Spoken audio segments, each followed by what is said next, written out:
Welcome to Footballin90 Live. I am your host, Coach Okevie Lambert. It's been a while, but I'm happy to be back on our platform here at Footballin90. This evening, I'm going to be joined by two special guests from the Jamaica under 17 national team. The Jamaica under 17 team is currently preparing themselves for the under 17 World Cup, and we are excited to hear, on their experience and exposure. Uh, Talented young players, and I'm sure the entire you know community, fan base is behind the boys, 100%. So just stay around. We'll definitely have them, you know, join us along. Also, Coach Carey James and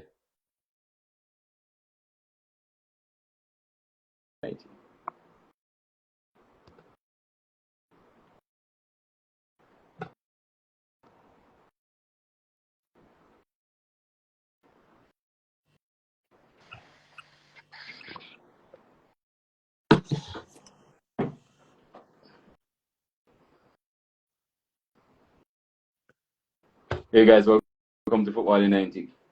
How are you guys doing? Good, thanks for having me. It's been years.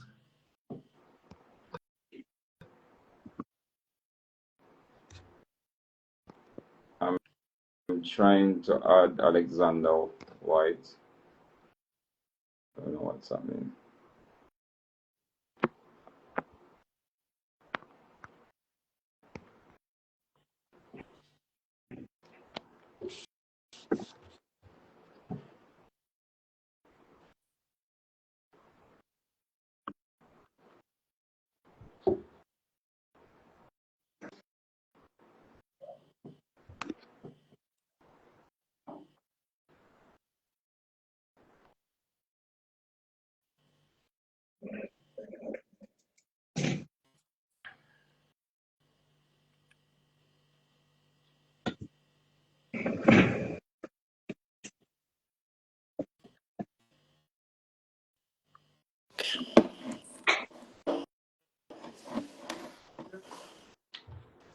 Great. Welcome, guys. Welcome to Footballin90. Thanks for having us. Yes, Coach Kerry James also joining us as well. We also our co-director at Footballin90, Javon Turner, join us here as well for the interview. First, let me use the opportunity to say, massive respect to our supporters who have always been supporting Footballin90. Since we started the initiative of 5 years ago. It seems like yesterday, JT and Kerry, but we have made strides right across, our football platform, and so much credit to you guys as well. But the important thing for us here this evening is to hear on the experience and exposure, of our two under 17, nationals, and I'm sure, our viewers are eager also to hear on their experience. Um, Welcome to Football90, Coach James. Any questions? Any welcome for us? It's been a while. Yeah, it's been a while. Not been a while seeing you all, but being a while since we've been on the IG Live. Good to see you all. Good to be back on the platform. Good to talk to a couple of our national youngsters here to see if we can find out a little bit about their experience at the camp, and looking forward to Guatemala for the tournament. So yeah, good to be here. Thank you very much, Coach. Javon, anything from you? No, I know it's late now. We're in Europe. I know it's late. Yeah. You're in Europe, No, but thanks. yeah, it's just good to be back. I don't think we have done a live like this in a long time, so it's just good to be back.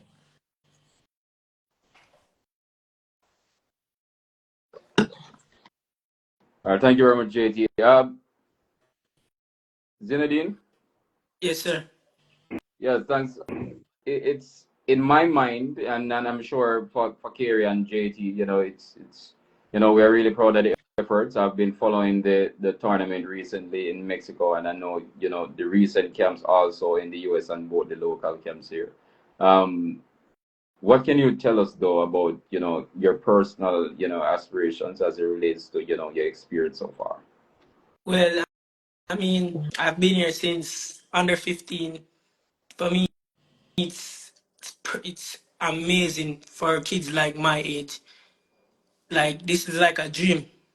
Most kids nowadays dream to play for their country, and that's like so hard. So I have to be grateful and give all the glory to God that I have this amazing opportunity to represent my country. With the transitioning from U15 to U17, now I'm looking forward to either U20s or senior team.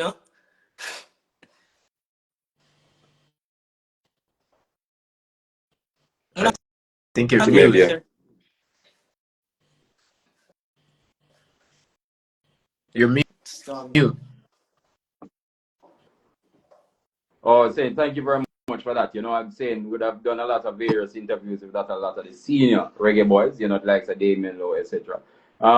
These players, though, one of the things that we would have, gained from their, experience, from a very tender age, they always dream of representing the national colors, and credit to you and credit to the coaches. I think much credit to you because it is your sacrifice and hard work that, give you this experience. Man, What thank can you you very tell us though much, sir. about the tournament, the recent tournament, The recent shed some light, tournament in Mexico. yes. Um, well, for me, I have to be honest. Like, I don't think that tournament was the best from the team, and especially, you know. But our goal was not to go and win the tournament, just to work on areas we need to improve. Like, for instance, the altitude in Mexico, Toluca, was something I've never seen in my life. Couldn't breathe. And it wasn't that I was just unfit. I couldn't breathe. The altitude, oh my God, sir. Words can't even explain the feeling. Coach, you were there with the group. I'm sure you have something to say on that as well. Yeah, well, I was breathing fine because I wasn't running, so it was okay for me. But yeah, Toluca, I think they say is one of the highest cities in North America, so they have altitude over 8,000 feet, which is a lot. Part of the reason that we went for preparation there is that Guatemala also has a high altitude. So the altitude in Guatemala City is a little over 5,000 feet. So it's not as bad as it was in Toluca. So I think the fact that we got that experience, Zienodean and Alex would tell you, we got there Saturday late at night, and then we had a training on Sunday, and it was pretty rough with the breathing. And So I was actually proud of the not to players. cut you, Way Coach to- here, the games were like back to back. So you know that, oh my God, the recovery. As the match finish, you have to get in ice bath, massage, drink a lot of fluids, eat properly. So. Yeah, and I think Zienodean probably have more experience with these type of tournaments because if I remember correctly, the U15 was almost every day as well.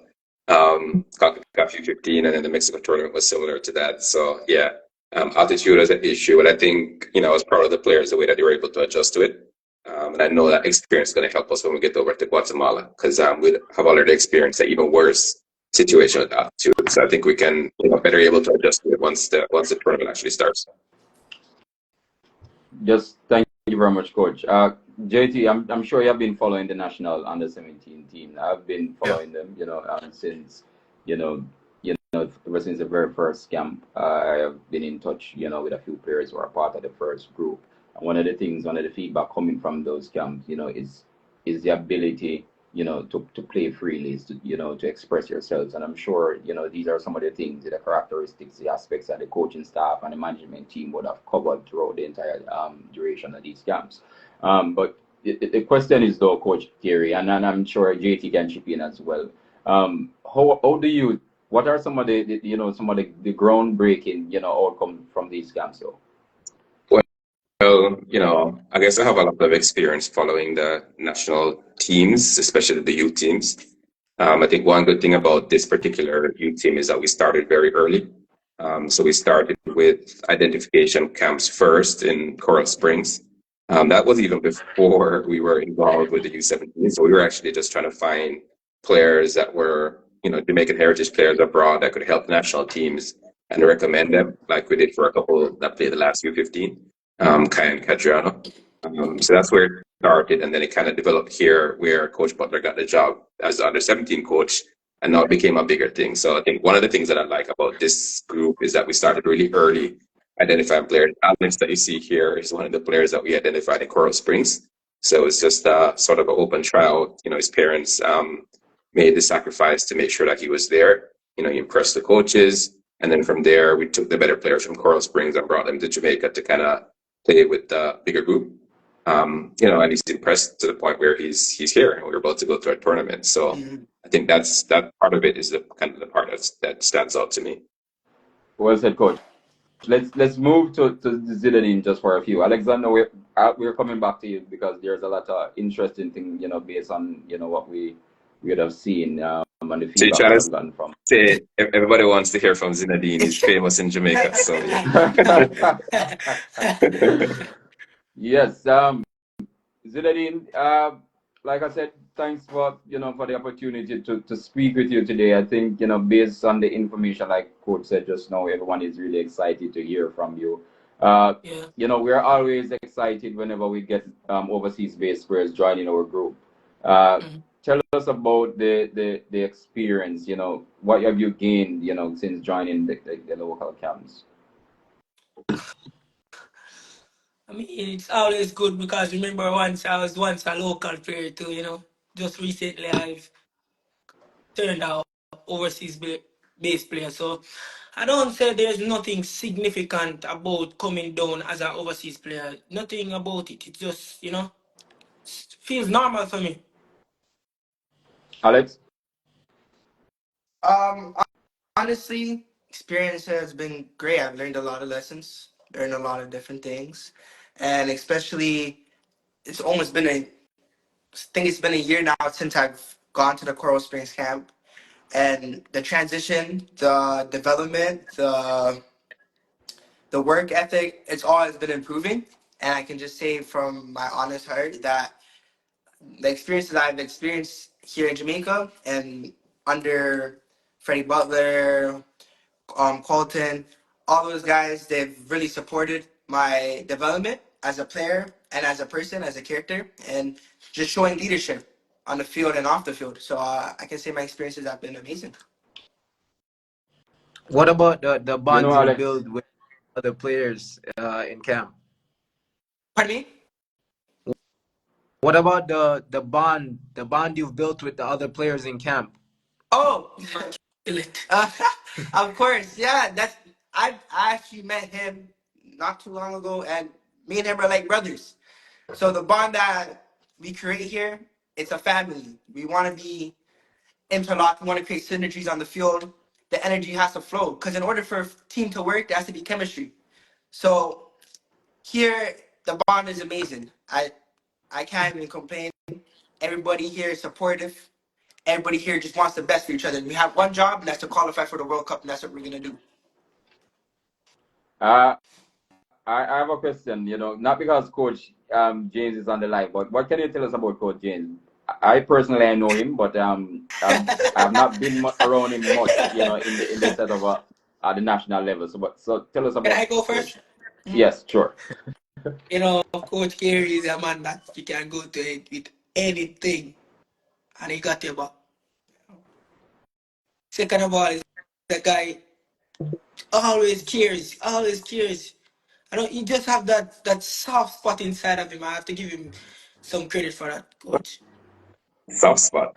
To care about the players, to also ensure everyone is, all right, everything. Alex? Yeah, for Kerry, honestly, very underrated. I'll tell you that. The amount of work he does behind the scenes, the amount of work he does behind the scenes is a lot. Like him after contacting parents and him after dealing with situations, issues, and the way how he overcomes it's immaculate. And all I can say is that Kerry is a very supportive person. Honestly, again, just like how Ziza was saying, you can come to him and just talk about anything. He's like a friend almost. But at the Brother same, to me. yeah, exactly, a friend, brother. But he still teaches us lessons and lets us know the honest truth. He's not a person that will sugarcoat anything. He'll tell you the honest truth, which is something you need. I paid them off to say all of that.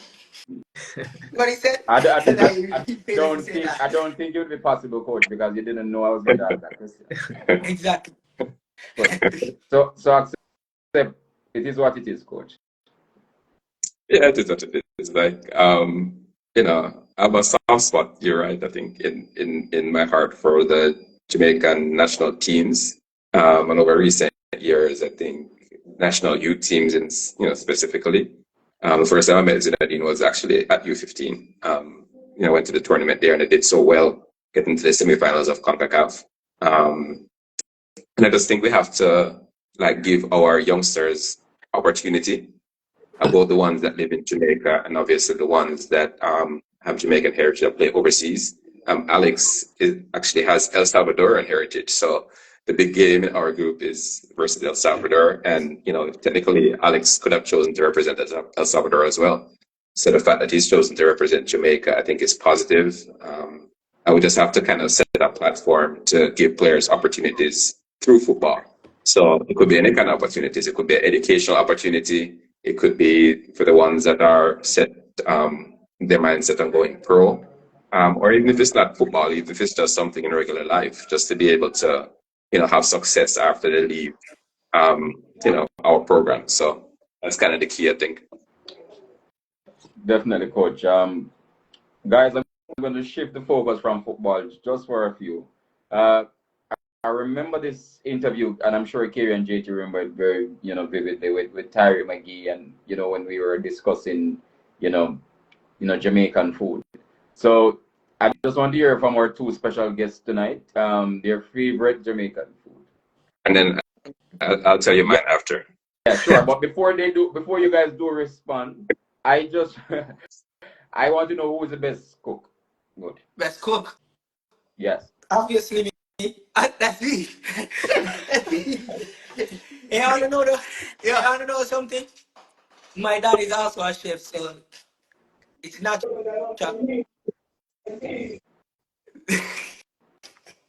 What can you cook?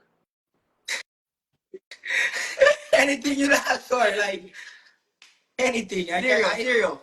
Come on, bro. Boiling water. That's about it. Boiling water or tea. All right, favorite food. Very good.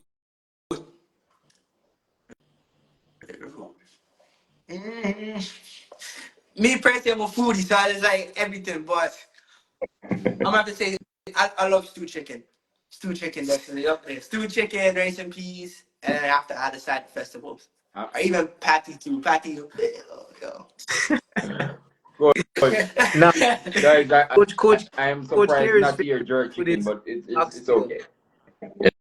Yeah, jerk chicken is overrated. My favorite food is stew as well, but it's stew peas. We actually just had stew peas for lunch today. We just had that. Yeah, but stew peas without pigtail though. Kerry, I'm a Rasta man, so I'm not eat pork. Kerry's dad is not Jamaican. Kerry's dad I is tell. not Jamaican. No. Say again? Kerry's a fake Jamaican. Kerry don't like Yeah. oxtail. let me tell you this. Jerk. He's Jamaican. Let me tell you something. He's Jamaican on the inside, but on the outside, it's the United States of America. I don't feel American at all. I tell them all the time that I've been living in America way before any of them were born. But I don't feel American in any way. So yeah, Jamaican food, Jamaican football, Jamaican everything. Yeah. Guys, to represent your national team at any level is an absolute, game changer. It's in Jamaica we say it's a blessing. These are not opportunities that happens every day. And for our two special guests tonight, they are a living experience within the national program. They have an important task ahead, to get Jamaica to the Under-17 World Cup. And JT, you have been following football for a very long time. You have had discussions with a lot of senior persons at national level also. Based on what we are having, these discussions that we're having, anything that you can share with the guys? I mean, just cherish the moment, and as you say, you guys seem like the main goal is to get Jamaica through to qualify. And when Jamaica qualified for the senior men's World Cup, I wasn't born. Um, I can it's see on your always good face. I can to see on your face. thank you, thank you. It's always good to have the hope and to see that a team can qualify for a World Cup or for a major tournament, and to see you guys giving it your all. And as you said, this is like a different time. We've hardly seen where the younger groups are like together for a year, 2 years. That's never really a thing in our football system, and to have that and to see that you guys are building bonds and getting to know each other, I feel like I'm confident in you guys also that you can go out there and do it. And just good luck, and the whole country is it got your back, man. The whole country is watching y'all and rooting for y'all. Thank you, thanks, JT. Thanks, man. I know one person here was at the World Cup in '98. Can anybody guess who it is? Gary Well, James. I guess that's either fortunate or unfortunate, because it's unfortunate because that means I'm very old. I guess I guess it's fortunate because it was a good experience being there. So I don't think anybody at any time could have foreseen Jamaica qualifying for a World Cup, because I don't think it was in our minds at the time. So it was it was a special time for us to get that experience going over to France. I can't tell you how many autographs I signed because people thought I was one of the players. So I'm walking down the street in my Reggae Boyz jersey, and they actually think it's the players. So they want pictures, they want the shirt. So that's how it was. So yeah, we were there for the entire month, basically, watching the Jamaica games, going around to their camps and stuff like that. And I don't think there's anything in football that I've been involved in that kind of brought as much joy as us qualifying for the World Cup for the first time. Obviously we've done it at other levels since then, youth levels. The women also qualified twice, but it's a big thing. I know I was talking to some of the players that qualified the last time that we qualified for the Under-17 World Cup, which was in 2011. Players like Romario Williams, players like Albus Powell, Andre Lewis, Omar Holness, and those players, this is what, 14, 15 years later, and it's still in their minds as if it was yesterday. I remember Romario sent us a little video kind of to inspire the players, and even after that, he was telling me, just make sure they understand the moment, because it's not going to come back again. It's a youth tournament, so for Alex and Zienodean, this is their only chance to qualify for the World Cup. And when they do qualify for the World Cup, it's going to be the biggest thing that they've experienced. And it may be the biggest thing they experience in their whole life, because it's a big thing. So we're trying to get them to understand like the moment and how important it is. JT mentioned how many people are depending on them. So for it to be pressure, right? Because you have to manage the pressure also. But once you understand how big it is for so many people, then is when you have to kind of put your best foot forward to help us to qualify. So I think that's what we're working on this week. And hopefully when we go over there next week, we can do that. Well said, Coach. JT, I remember when Coach Kiri and I, we went to the Nations League semifinals in, I think it was March, support the senior boys. One of the things that stood out for me was how much of importance was the fan base, the community behind, the structure. But one of the things that surprised me the most was that the Mexicans had more supporters than the US. So I had some discussions with a few of the Mexicans, even though the language to me was a little bit difficult for, when some were really, having the discussion. But like JT said, Coach, Jamaicans, we are all looking forward to seeing how well these players will do. Based on the information and the videos that we have seen and the games that we have watched, we have a decent crop of players. And before sitting with us here on this, live, it's important, and I'm happy that we're having this discussion, because it takes a lot of courage to be on a live to speak about your experience and exposure, because at some point it will impact, the community. It will impact Jamaica. It has already started. And so we want to know, Alex, tell us a little bit more, about you as a player, where you want to reach. Can you share that with us? Well, I live in Canada and I play for a team called Sigma FC, which has a great development system. And their first team is called Forge, which is in the Canadian Premier League. And they produce a lot of players and a lot of pro players through sending them to college or either sending them to the Canadian Premier League team. But hopefully, I'm hoping that at the end of CONCACAF, we will qualify. And when I do end up going to the World Cup, hopefully that I'll get some professional teams contacting me. So by the time I turn 17 and a half, 18, I'm ready on a ship to Europe or even MLS and playing first team or even the second team. Anything that will get me into the transfer market and get me a market value and get me exposure and get me to the next level. So I do hope to see myself in the next 5-6 years in a big field, especially with a lot of people with my last name at the back of the shirts.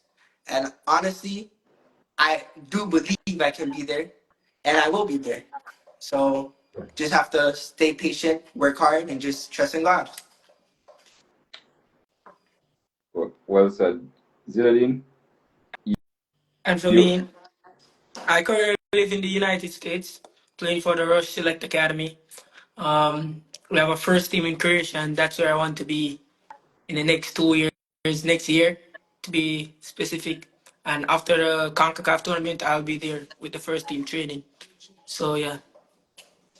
Zienodean, and I know you have played for Jamaica College, Yeah. right? Yes, I realize that you did not mention Jamaica College, but let, let, let, let me bring you back a little bit. Let me bring you back a little bit because I want you to tell us because there are some young footballers that I'm seeing joining the live as well. Some not from Jamaica College, but from different schools. How was it though? Because what was the preparation from there, to the transition to here now? What can you tell us about that? Say again? You have said, what can you tell us about the preparation from Jamaica College, to the transition that you made now, to where you're at now? So how did it Um, impact you? Good. I mean, first of all, I want to just thank you to Jamaica College for having me for 4 years. I've learned a lot and gained a lot of experience from Jamaica College. But now where I'm at, it's time for me to develop. I'm, to be honest, not throwing any shades on any Jamaican school or anything. But in Jamaica, they're trained not to get better or develop. They're trained to win.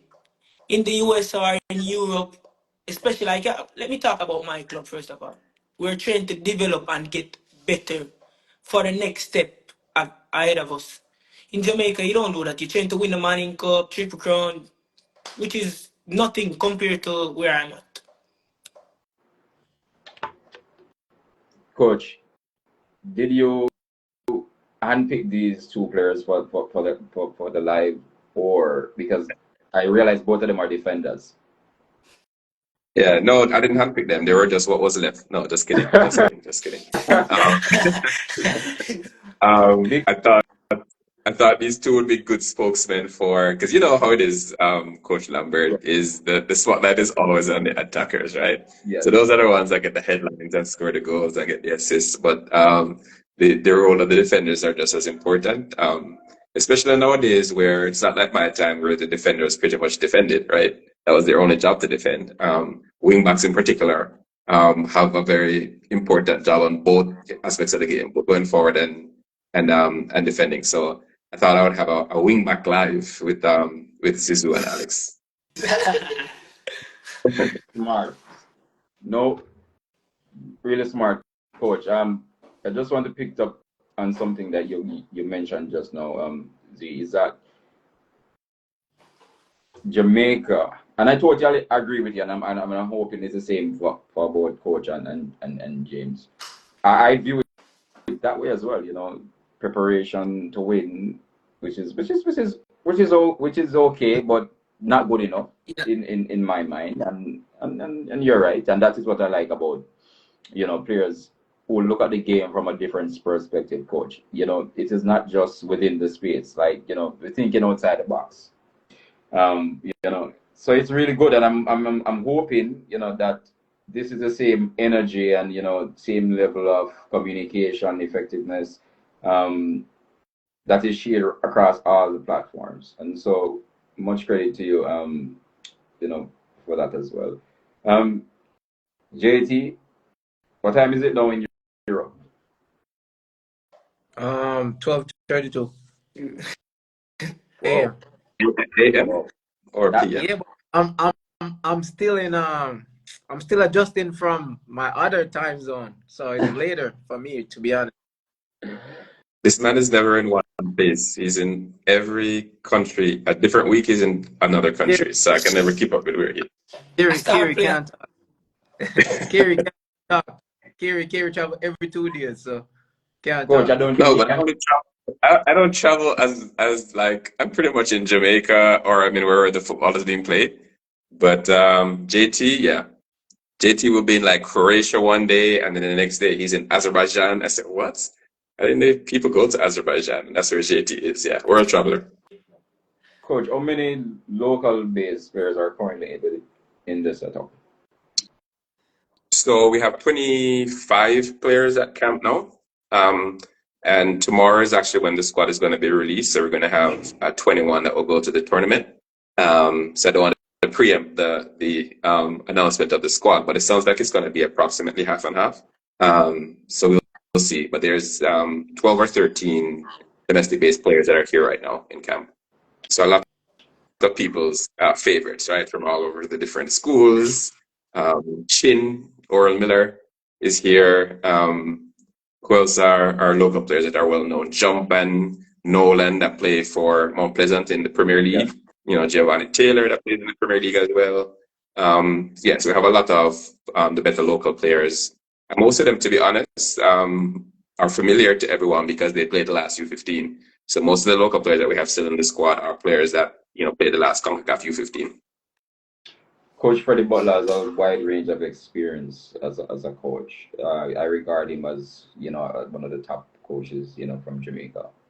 What can you tell us about, because obviously I've not seen him on the pitch, seen him in the trainings. What's his philosophy like? What's his identity like? What can you tell us about him? You want to hear from me or the players? Alex, I say Alex. Let's go, Alex. All right. I believe that Freddie Butler is a man with a lot of brain and a man that has passion for the sport, definitely. And he knows what he's doing, and I put trust in him because his philosophy is that as Jamaicans, we're fast. We get to the ball the quickest. We're strong. We have grit. We have the mentality to work. And us knowing that, I don't want to reveal too much secrets out there, you know what I'm saying? And like, I was, I not was to just, I reveal was, the I was just I'm strategy. about sure to, coach I was will just about stop to you. say that. Yeah, No but, secret, no but, secret. you know what I'm saying? But You're doing good so far, though. Go ahead. but the strategies that we're putting in place that's upcoming in the next CONCACAF, it's strategies that the other teams won't be able to stop. And we'll definitely be unstoppable, especially with having Coach Colton having also the brain and knowing when to make the rotation, knowing when to make the shifts, and having all these different things is just helping us be better and helping us create different solutions for different problems. Because another problem in Mexico was that the wing backs and the wingers will always interchange, and it was kind of hard for us just to say, okay, like we need to be here and here. So Coach Freddie and Coach Colton helped us break it down and say, this is where you need to be, this is where we want you to be, here's the solution. So they put it to us on the plate. Not to cut you, Alex, but Yeah, we can't left out Coach Vassell. Oh yeah, my man. God. Coach, yeah. Another man who's very Yes. passionate about Yes. coaching. Zinedine, Yes. Yeah. I was going to ask about Coach Reynolds because Coach Reynolds and I are really good friends. Like really, really good friends. So I was going to ask about Coach Reynolds, in a different perspective because welcome, Kaim Dixon. Thank you for joining us here at Footballin90 Live. Big up to him. Continue to do us proud. Well, like I was saying, Coach Vassareno's impressive track record, not just as a coach, but I would have worked with him for 3, 4 years, and I have nothing but the high praise for coach, and I'm sure coach would have implement or share some of those good values with the group as well. And so I'm going to allow you guys to speak on Coach Reynolds, because probably after this live we'll have a discussion with him, and then I'll say this is what was said. But over to you, Alex. Coach Vassell, again, we know that he has a successful record with Kingston College. Congrats to him, you know what I'm saying? And honestly, again, man with passion, man with heart. And, bro, we're on the field and he's yelling his heart out because he loves Jamaica, loves what he's doing. He's a man that loves the sport. And honestly, for people that are like that have the passion for the sport and want better for the youth, you have to give him all the credit. You have to give him all the heart. It's the whole entire Jamaica staff. You have to give them all the heart because they're putting everything out there, and you have to give them credit for it. Coach Vassell, Coach Freddie, Coach Hopton, Coach Carlton, the whole entire squad, Everdeen, everybody, the goalkeeper, coaches, everybody's putting their best foot forward and making us to do one job, to qualify for the World Cup. Let me just put this on charge. I'll tell you a little bit about Coach Vassell. I don't know if you know, Coach, that Coach Vassell actually used to play for my dad's team when he was a player, Lusty. That's how I first met Coach Vassell as a footballer, not as a coach. And then now, I bet you can't tell me what position Coach Vassell played. Zienodean and Alex. Defender, I guess. man. Defender. What part of defense? Centre back. What you said, Alex? I'm saying the same thing as you. I actually think he was mainly a wingback, actually. So funny enough, the two players that are on here are wingbacks, and that's where he used to play. Obviously, it was a different time, because even in my time, we didn't even call them wingbacks; we called them fullbacks, which means that their main job was to defend. So, like how Zienodean and Alex play, where they're a lot in the opponent half, that's not really how we played at the time. But yeah, Coach Vassell is, I think, a valuable resource to our coaching staff.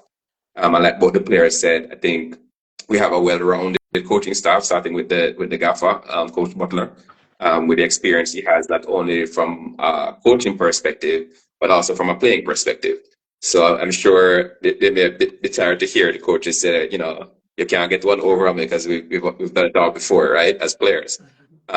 So, starting with Coach Butler and then Coach Simon, the synergy between the two. I didn't know Alex know a lot of big words, because Alex used the word synergy.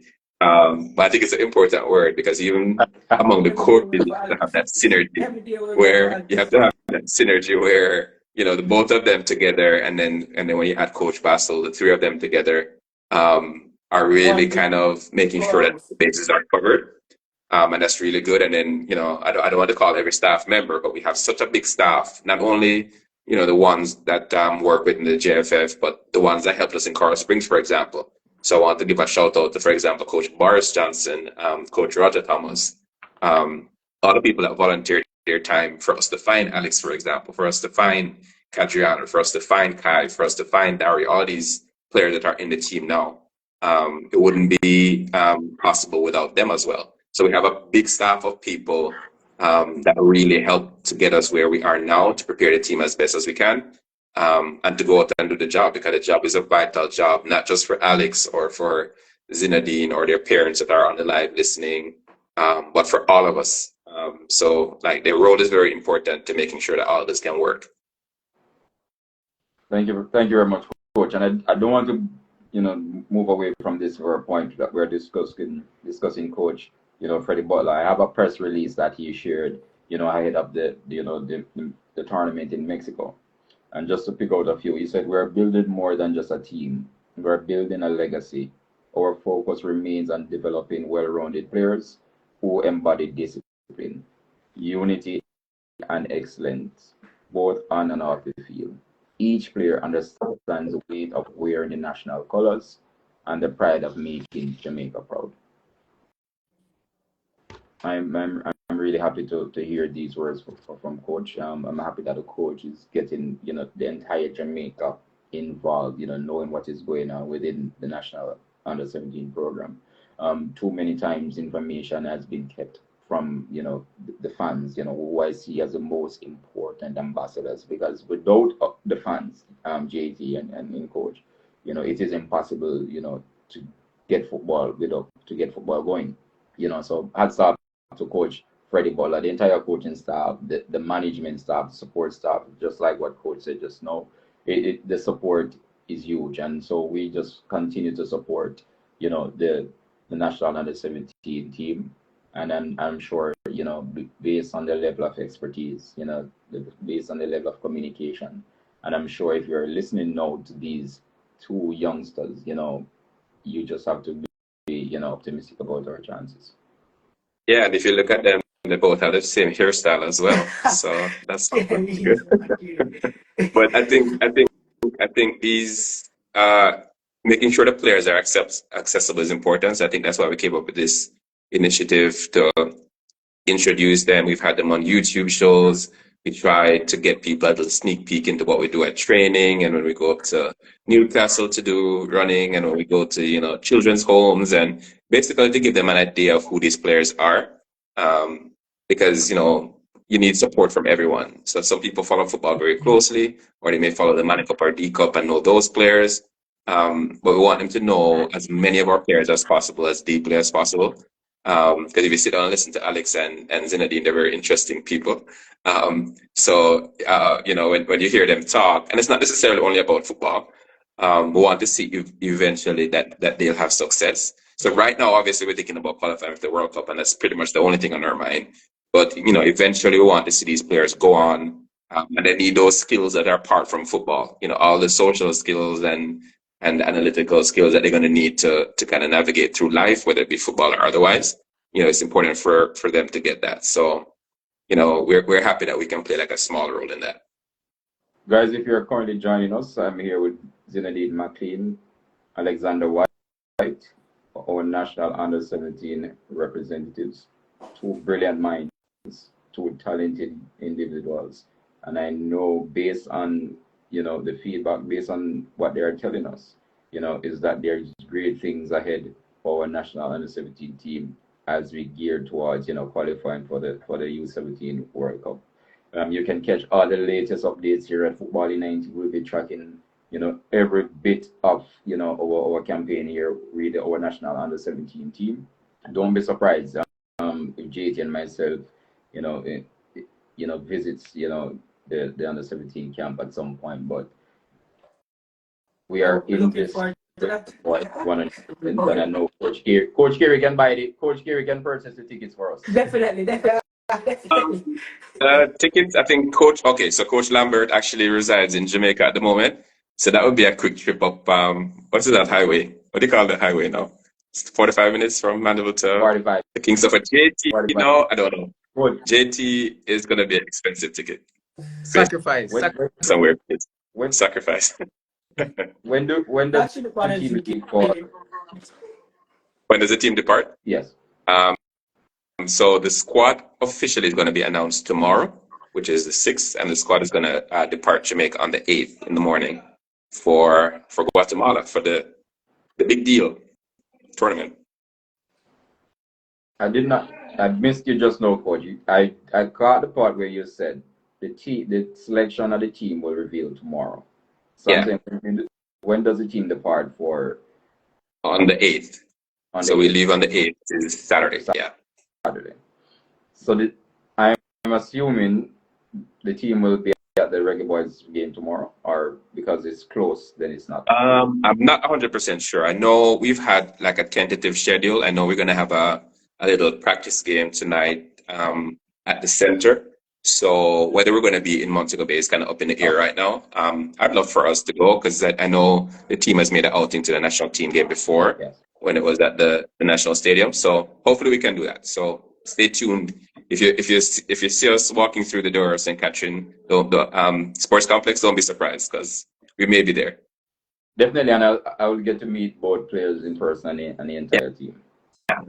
And you'll hear a lot of with stories because they're very talkative fellows, these two players here. JT, co-director here at Footballin90. He did the poster. He's all those. He makes the business run. So much credit to JT. I know it's late. You have a few minutes, with us. We're gonna make it worthwhile. But I want you to share some of your experience though, JT, because you're now in Europe. You're looking on to get, a pro contract. You're at a different level. What can you share with, both our national under 17 players, because they will be looking to get these opportunities just like you. So I just want you to just give us a brief intro in terms of, what the expectations are. Yeah. I think it goes back to what Carey said earlier, in that they're giving the guys lessons outside of football, because believe it or not, like football in the later stage, like professionally, is not just about football itself. It's like, how do you brand yourself as a player? The connections you make to push your career, or even just like just making a quick networking with somebody else outside of football. But I can see that these guys are very talented, and I also see why Coach Carey picked them to be on the live. Uh, they handle themselves well at this young age, and I think they definitely would prosper in the professional career, because it's just about how you sell yourself as a player, and to know what you want. That football is the top priority, but when you get hardships, go to different countries, different culture shocks, the language barriers, food, whatever, just have your focus on that. Football is where it's at, and whatever the other things are so small compared to your main goal. And I can see from these players that their main goal is to be at top in football. And as I said, it's not just about football, it's about everything else. And how can you filter that out to know that, you got to go through certain stuff in life. When you go to Europe, there's going to be a complete different world from where you're at now. So it's just how you sell yourself as a player. Just know that football is at the top, and whatever distractions or struggles that come by, you just got to learn how to deal with it to have a good career. But it's a lot of stuff just outside of football to take care of. It's not just football itself. Well said. Thanks. Thank you very much for that speech. Coach, you with us? I'm here. I had to put myself on mute because it's kind of loud here, but pardon the background noise. No problem. But what I want to add one thing before we start to wrap up, because I see some comments from parents in the chat, and I want to give a shout out to all of the parents. But one of my main roles with the team is to liaise with the parents, and a lot of what we do would not be possible without their support. We don't usually have national teams that have such long preparation periods. Every time those players that are living overseas come to Jamaica, it's a burden on their parents to get them here. So it's I don't think it would be possible without them. For example, Alex, mom and dad, have been instrumental in making sure that he's here every time. And I think that's been very important. He has a brother that plays as well. That's actually a better player than him, from what I hear, Adrian.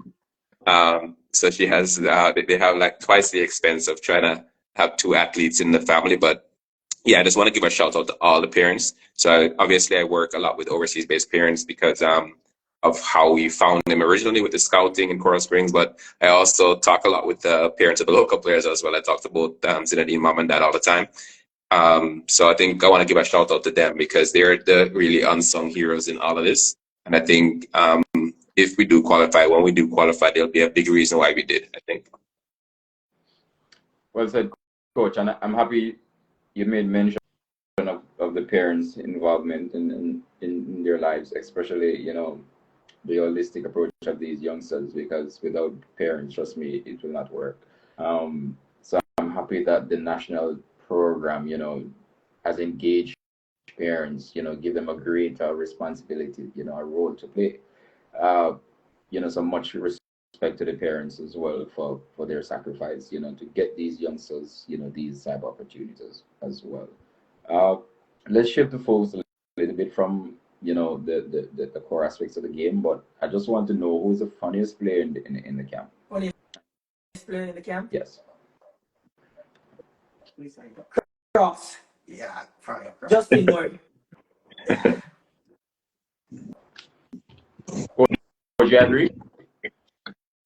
No, I don't agree. The funniest player in the camp right now, I would personally say Bap Bap. Justin Hales. I think there's always a laugh when he's around, so I'm a fan of Bap Bap myself.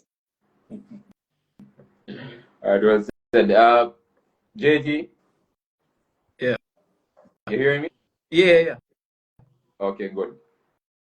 I don't want to ask this question and you're not hearing me because I know you're privy to this question before.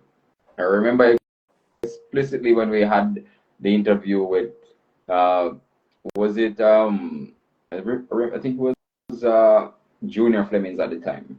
I think it was Junior Flemings at the time.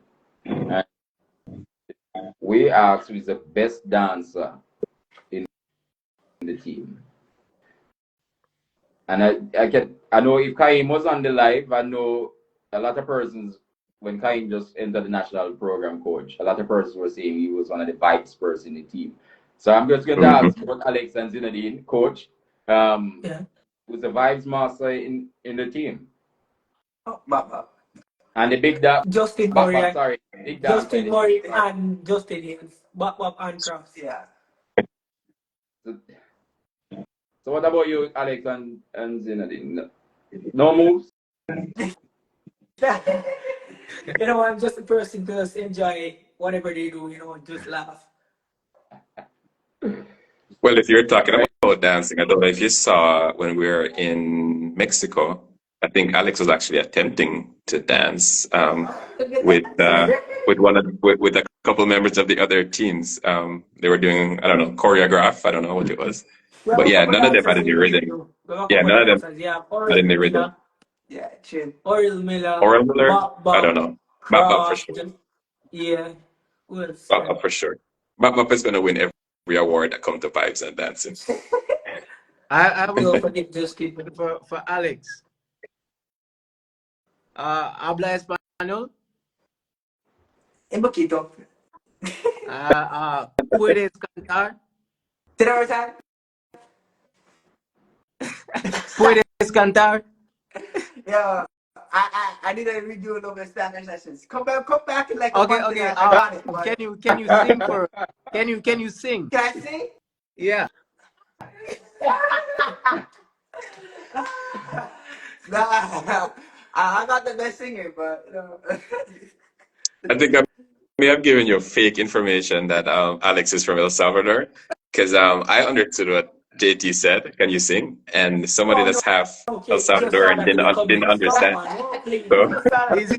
Come on. He's a Jamaican. Coach Carey is a good singer.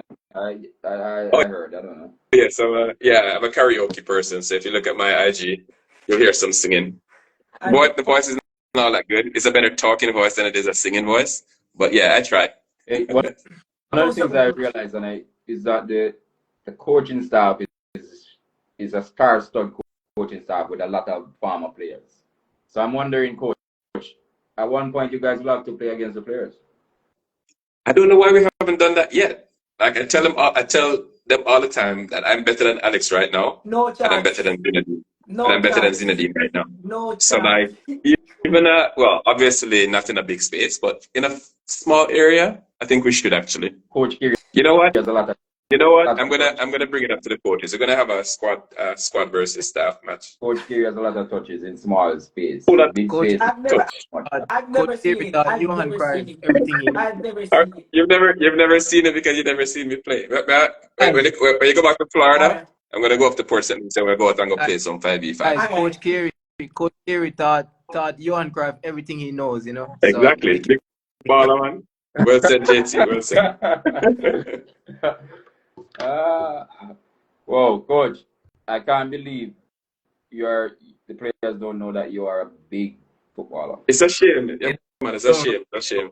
It's a shame. It's a shame. It's a shame. Probably, I forgot to show them you some probably highlights and stuff. need to take off the glasses. Probably it's that. Oh, it's the Yeah, yeah, glasses. Yeah. yeah. I look too old when I have the glasses. You watch the Superman movie, JT, and when Yeah, Superman yeah. takes off the glasses, Yeah. Now I've become a super. Yeah, yeah, yeah. Superhero. yes. But good, having good conversations here. Thanks for our viewers. Really, really appreciate you taking the time out. Join and listen to our national stars. At some point we know that they will represent the senior Reggae Boys. So we're having a discussion here with our young Reggae Boys. Coach, I know it probably is not well, I'll just say it. We are close.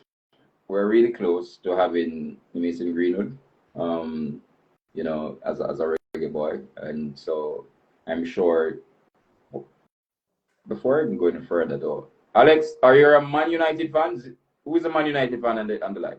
No, No one. no. We have No one. I don't think we have Man U fans, but we have an annoying Arsenal fan on the line. No, end the live right now. End the live right now. In the No. line. Cut it. Not In the London line, forever, yeah. guys. Not London forever. North London forever. You know how many times I heard that song this week? So both, And we're in Jamaica. so both players are Arsenal. No. I don't know about Alex. Anything that gives me a contract. Smart guy right there. Smart guy right there. What? I didn't get that. I didn't hear that. I said anything that gives me a contract. The way I'll support them, but Hey, coach, I like this player though, and I don't want you to give away the team. You probably know the team for tomorrow, but please ensure that these two players, indirectly, I'm saying this, indirectly, coach, indirectly, because I don't want you to. You want me to give you some breaking news on the live? Yes, give us some breaking news. No, no. Can't do that. But Mason Greenwood is eventually going to play for Jamaica, in my opinion, based on what I know. So I think we'll see him sooner rather than later. I think it's just some things that need to get tied up. And hopefully once those things get tied up, obviously a big addition to the team. So I'm hoping that that's the case. And then in terms of the game tomorrow, we went up to Newcastle to do some running in high altitude yesterday. And when we came back, the team was actually just leaving because I think the team met up at the center here. And so yeah, they were just leaving. As a matter of fact, they were already in the bus when we got there. So off to Montego Bay. So wishing them all the best for the game tomorrow. A lot of local players that we also, young ones in particular, that we are hoping that have big careers and can get seen so that they can maybe get opportunities abroad. Obviously, a couple of them are already playing abroad. We have young Joshua Grant that we went to watch U17 and U20. He's in the squad now as a player developed through the system. So I know even Coach Butler and Coach Simon were talking about it this morning about eventually when we do well in this World Cup qualifying. I think it was Coach Vassell that said it actually, that 3 or 4 of you are going to be in the next senior team more than likely once we have that success and qualify. So it's all tied together. So wishing the team all the best tomorrow. Hopefully we're there, but if we're not, you'll definitely be following the performance of the players and hoping that they do well. Coach, thanks for that insight. But before we go to the senior boys for a few, I just want to ask both Zienodean and Alex. Zienodean, you first. Your favorite Jamaica player, Reggae Boy? Reggae Boy? Yes. I'd go for David. Okay. I'm saying Kareem Dixon. I didn't hear that one, Coach. Kareem Dixon. Oh, okay. All right. JT? All the guys on the team. Political You have to answer. select one. You have to select one. Blakey. All right, good. Coach? I am going to go with, you want a current player, right? Because I can't say Hector Wright from the 90s. No, So no. I'll say a current player. I'm going to go with DeMar Egray. Good. All right. Surprised you didn't go with Liam Bailey. Leon is one of my favorites as well. But I'll Mine give too. DeMar the edge. Leon, coach, is it Leon? Based on the rumors that I'm hearing, and we're approved, is it that it's possible, May move. It's done now. I think it's over now though. But Transfer window. When does the transfer window end anyway? I think it was Because I'm a Liverpool Ended fan. yesterday. I think it was yesterday. Ended yesterday. But Because I'm a Liverpool fan, and we never buy players, so I don't even know when the transfer window is. United But yeah, I think it ended. United and Tottenham was interested, but I believe Yeah. Aston Villa probably turned it down because they probably lost a lot of players already, and they Yeah. They need to- signed quite a few though as Yeah, well. true. So we'll see. Asensio. yeah. Alex, Rash- I know you. Pardon me? Alex, you hearing me? Yep. So we're closing soon. So Alex, you're closing. We're closing, but I just have probably 2 or so questions. I don't know if JT has one, but my question to you is, we're going to the U17 World Cup qualifiers, right? Mhm. You have experience at playing at the national level because you're a national player now because you're representing Jamaica at the under 17. You have experience overseas. What can you tell Jamaica, because the entire Jamaica will see this interview. What can you tell us, to expect, ahead of these qualifiers? Expect greatness and expect a legacy to be made. Definitely. Expect us to be trying our hardest, to be trying our best, to be going into every single game wanting the win and wanting 3 points. And no matter what, that every player, and I will say this for myself, and I'm pretty sure the players will say it for themselves too, that every player is coming in for one job, and that's to qualify for the World Cup. And that no matter what, we will have Jamaica in our hearts, and that we want to make our families back home. We want to make our people, our coaches, our families, our friends, we want to make all of them proud. So we'll definitely come out there strong, hungry to win and get those 3 points. Thank you very much. Can I also say something about that? Sure, no problem. Since I have a lot of experience playing for the national team in the U15, I just want to say that every game, no matter who the opponent is, it's like going to a war. I can tell you that. Going to a war. So we have to just put our best foot forward, stay locked in with God, stay focused, and we'll achieve our goal.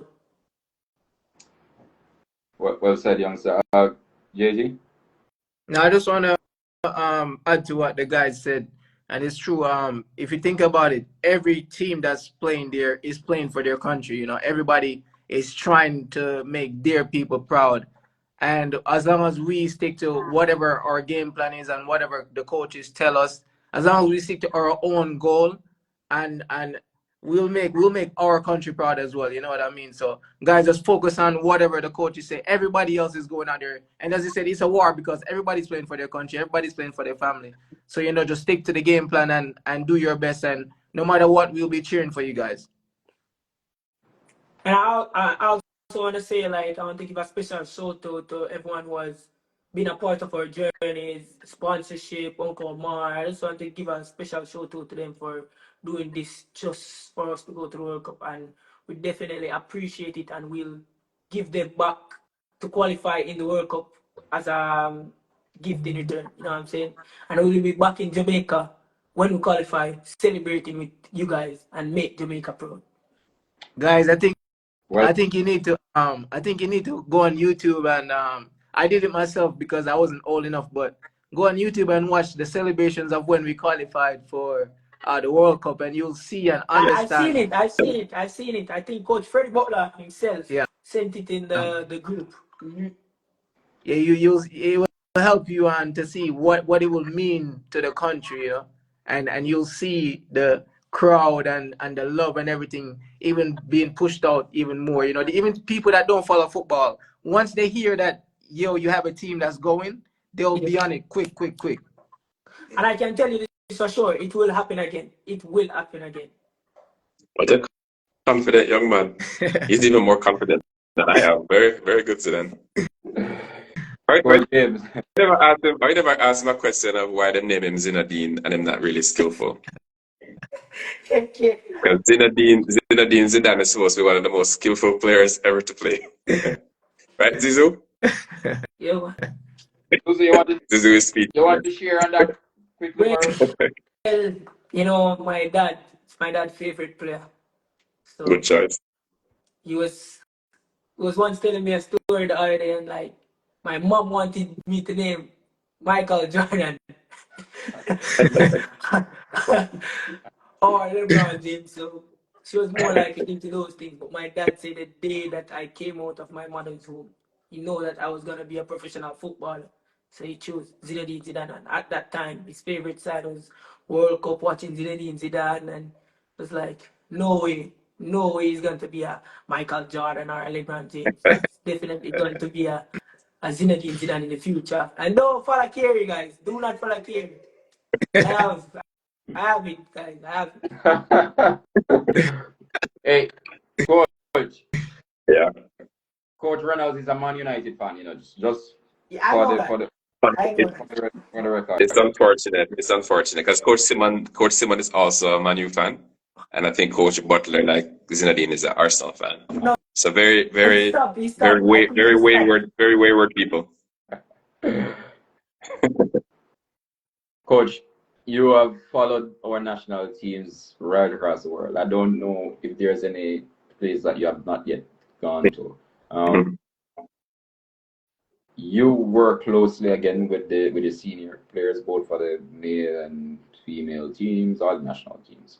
Tell us something though that that you picked up that is way different, at the youth level, because there's a different gap there between the Yeah, youth and it's funny you talk about youth levels. I'm looking out my window and the under 14s in the TDSR training, under 15s now, because it's most of the players that just won the under 14 Caribbean tournament. So they're actually on the field training right now before our training.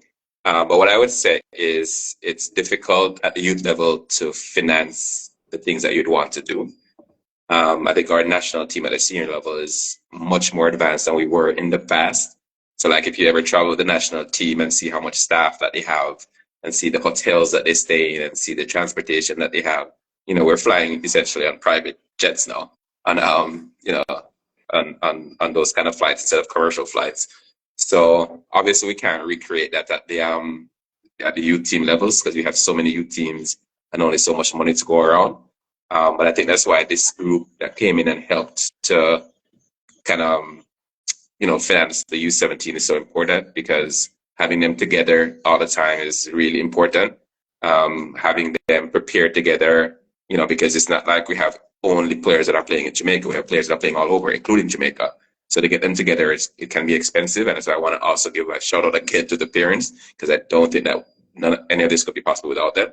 But I think that's the major difference between the two is that just from a financial point of view, you can't really do the same things with the youth teams that you do with the national team. So hopefully one day we can get there with maybe some money from the diaspora, etc. But yeah, that's the biggest difference I see.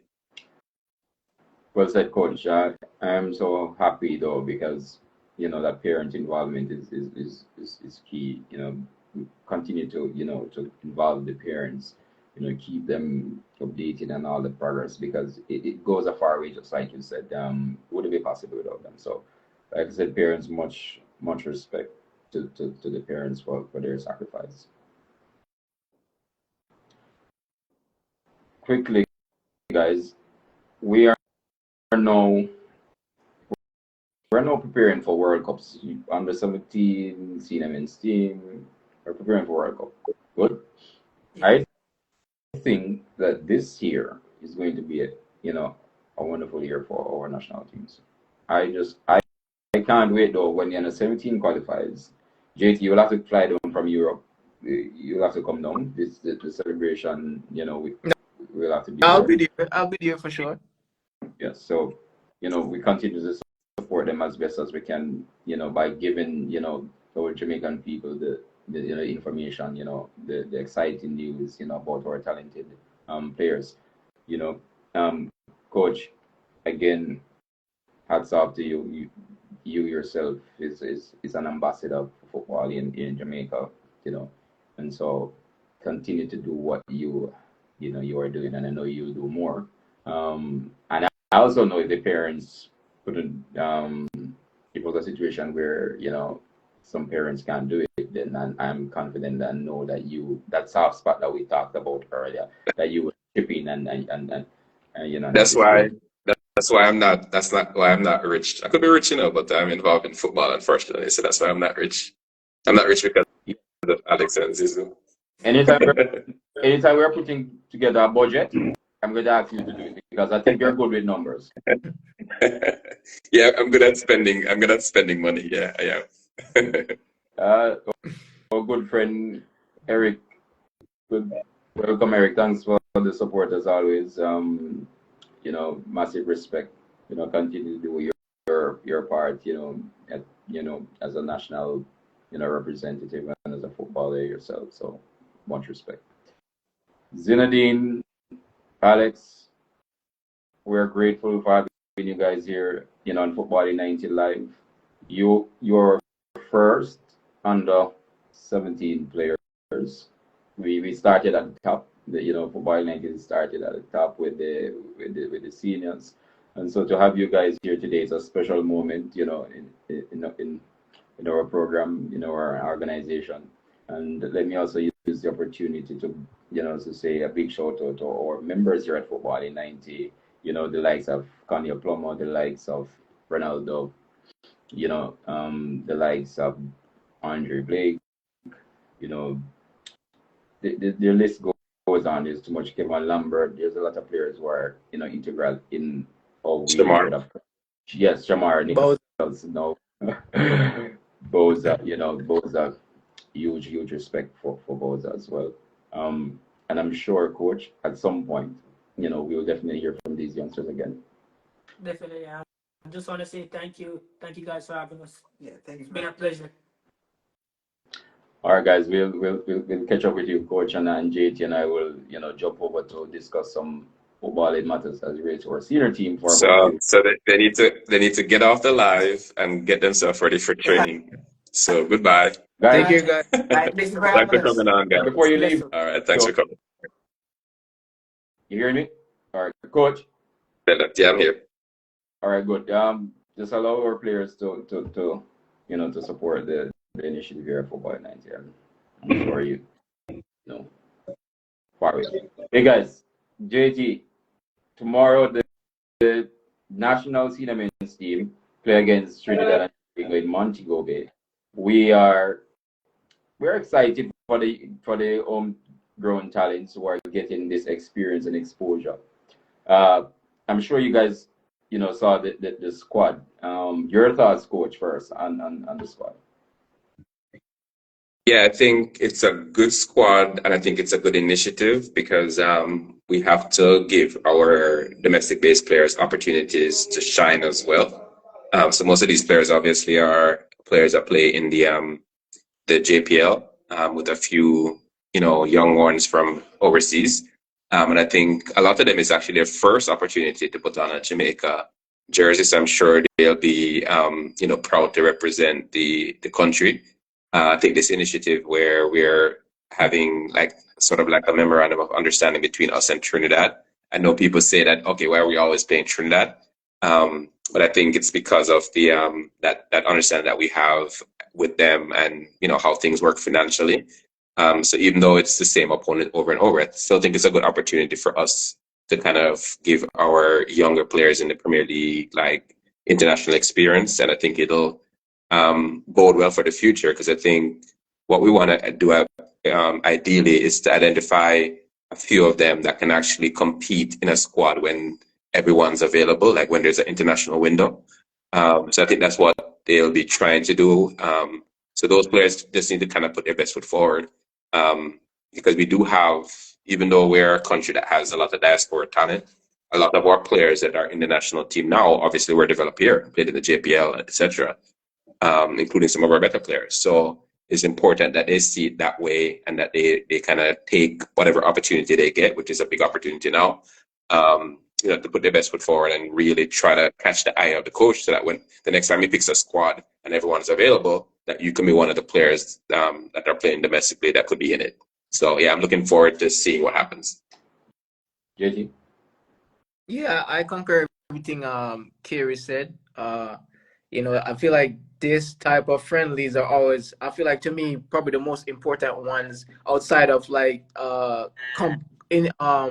serious competitions, because it gives these players a chance, as Carey said, to showcase themselves and to sell themselves to the coaching staff. And it also motivates a lot of the other players who probably didn't get a call up this time around, that are playing in the league, to keep stepping up their game and keep striving for more. And I feel like this is very important for these players, and to have an international cap beside your name is very important for them as well, even to transition into an overseas league as well. So yeah, I think this is one of the most important friendlies that we can always have, and to have that partnership with Trinidad as well is very good for both Caribbean teams to have.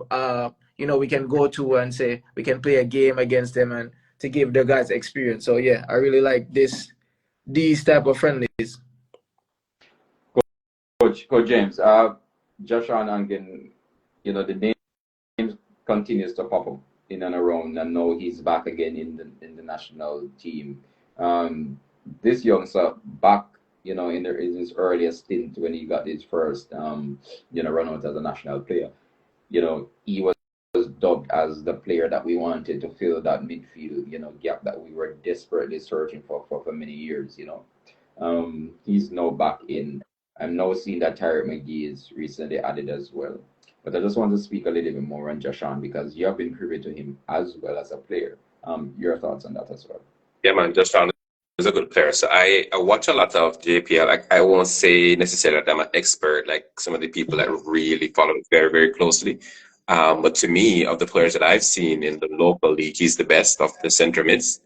And even when he goes into the senior team with some of the players from the diaspora, I think he holds his own. So I think that is definitely a player. Obviously, the big money team purchased him in the JPL, so he's playing for Jamaica and Chelsea now. So and playing very well. So yeah, I think he's one of the better young midfielders that we have, and I know it's a position that we have not really excelled at developing a lot of good young Jamaican center midfielders from locally that ended up in the national team. We've created a few, yes. Your cousin is one. Yeah, so I think it's a position that we want to focus on. I think he's one of the key players that we want to look forward to, like in the coming years, to see him in the big team. When I say the big team, the team that's going to be playing in international windows when everyone is available. So yeah, I'm really definitely looking forward to seeing him. They got a red card in the last JPL game, if I remember correctly. But yeah, for the national team, I'm definitely looking forward to seeing him. Thanks, Coach. JT, like I said, Tyreek Magee again continues to be like, this is, seems he's going to be a regular, fixture in the national team, coach. But JT, your say on Tyreek Magee, being a part of this local camp, your thoughts on it? No, I think is very good for our team and for Tyreek Magee as well.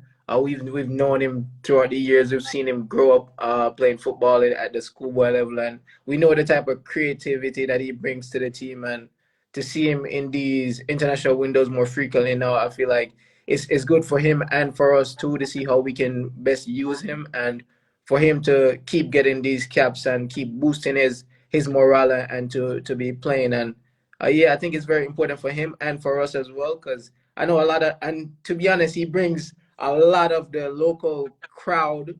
Tyreek Magee, his name brings a lot of that fan base. Even when he's not in a squad in the squad list over the years, you've seen the comments. People are saying, "Where's Tyreek Magee? Where's Tyreek Magee?" So I feel like it's very important for both parties, both the team itself and him as an individual. And we know what he can do, and it's just for him to continue. Coach James, you mentioned the JPL. It has progress. It has made real progress, and I have to commend the leaders of the Jamaica Premier League. You know, and I know persons really close who play the integral, or even the most important roles within the structure. But I think what we're seeing now is more than talent in our local Premier League. It is more than just talent. It is more than just going to a game to play. What we are seeing now is fan engagement. We're learning about football when we go to the games without even the ball being kicked. So I think the marketing of how the league is being run now is putting us in a better position. Well, has put us in a better position than where we were before. And so much commendation to the leaders, of the Jamaica Premier League. And now these talented players from, the best possible teams within the league are here now based on their performance. I'm seeing a team based on performance because I've been watching the games. So normally we will say, all right, we'll hear the term, all right, because there's links there and there. That's why you see a player getting a shout out though.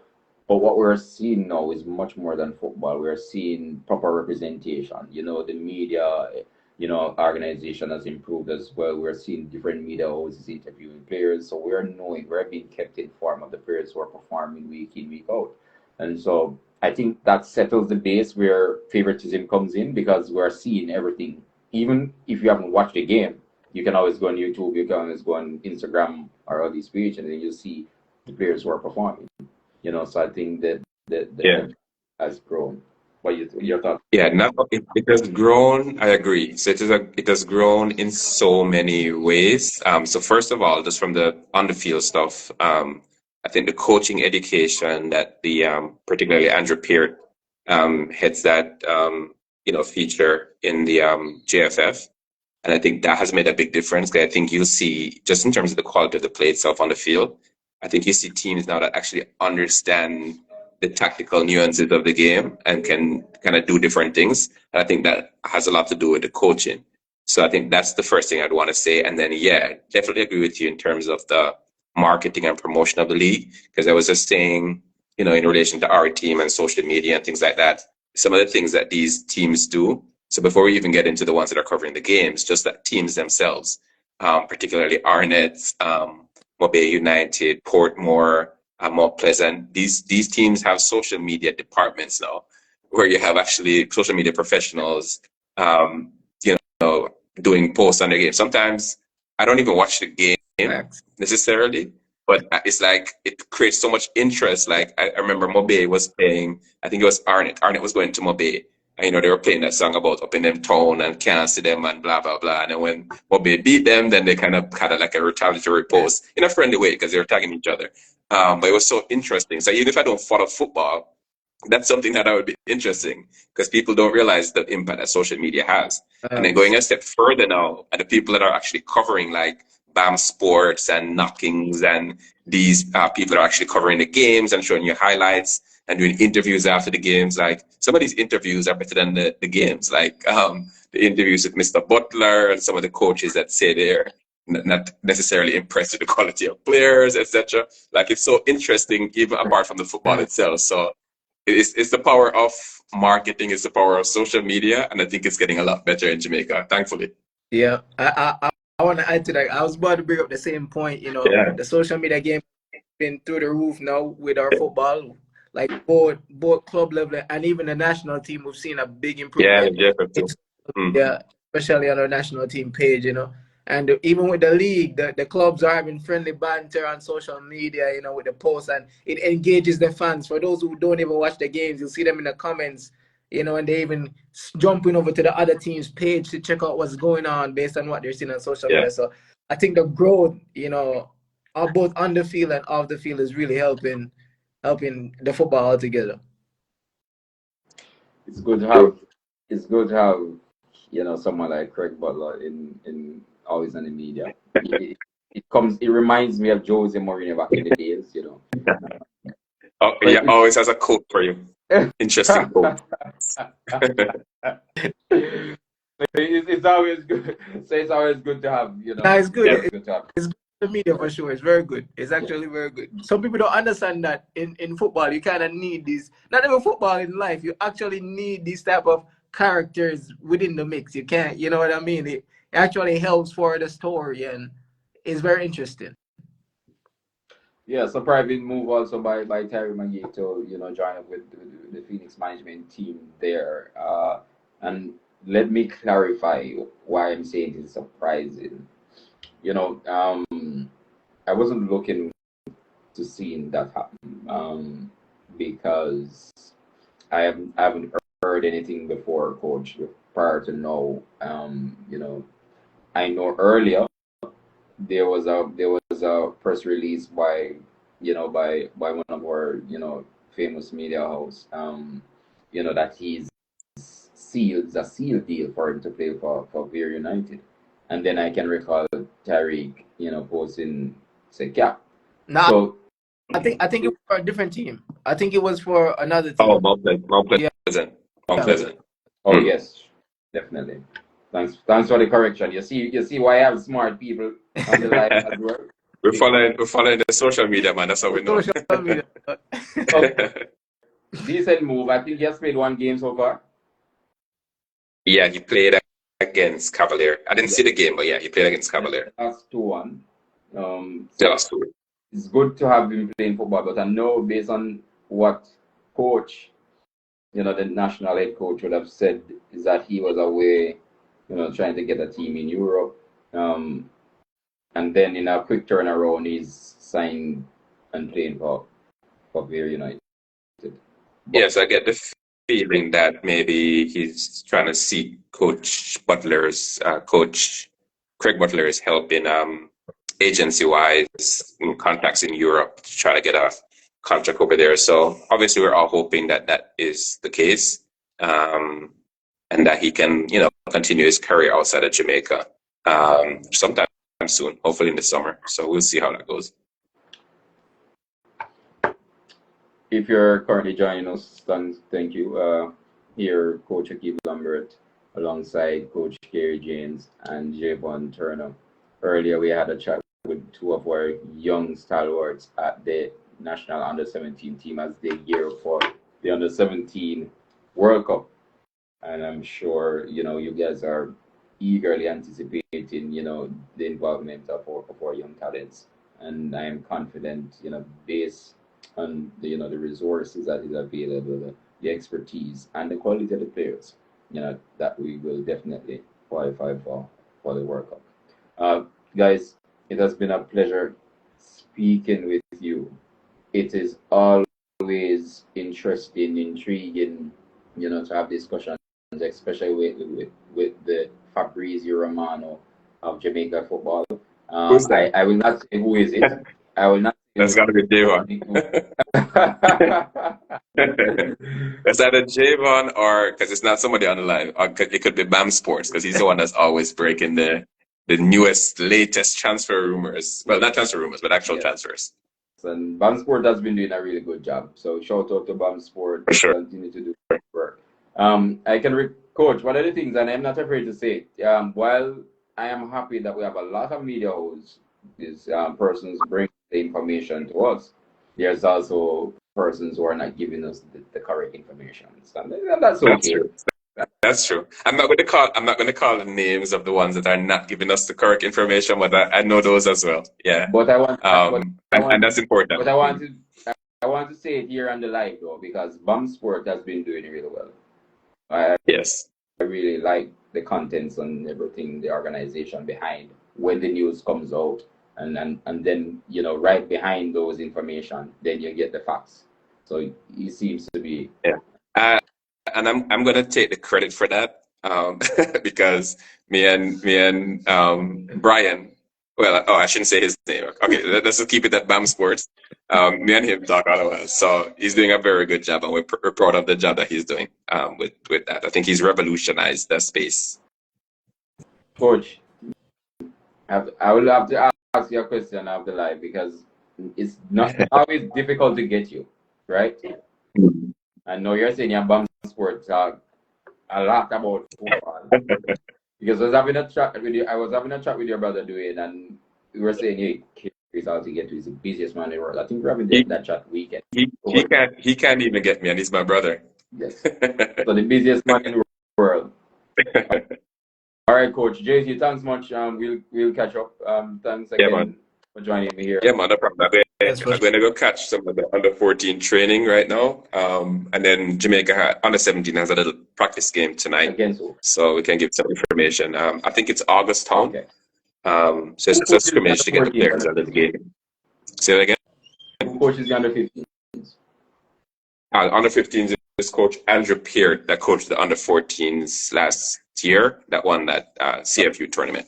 Okay. So I don't think he's here, but I think his assistant is the one that's running the session, which is Coach Purser. I can actually see him from here.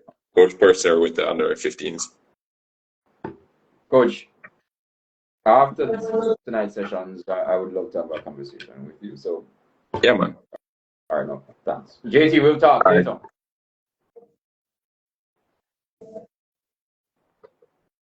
Later, thanks. Yeah, man, no problem.